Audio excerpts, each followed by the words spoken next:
Hey guys, तो आज আমরা ছোলার ডালের বড়া দিয়ে তরকারি করব। প্রথমে ডালটাকে পিষে নিতে হবে, একটা একটা করে বড়া ছেঁকে নিতে হবে।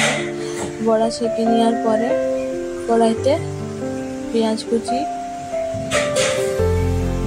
পেঁয়াজটাকে ভালো করে ভেজে নিতে, আদা রসুনের পেস্ট দিয়ে টমেটো দিয়ে ভালো করে ভেজে নিতে হবে। তারপরে নুন, হলুদ গুঁড়ো, লঙ্কার গুঁড়ো, জিরে গুঁড়ো, ধনে গুঁড়ো দিয়ে ভালো করে মশলাটা ভেজে নিতে হবে। ভেজে নেওয়ার পরে কেটে রাখা আলুগুলোকে দিয়ে ভেজে নিতে হবে।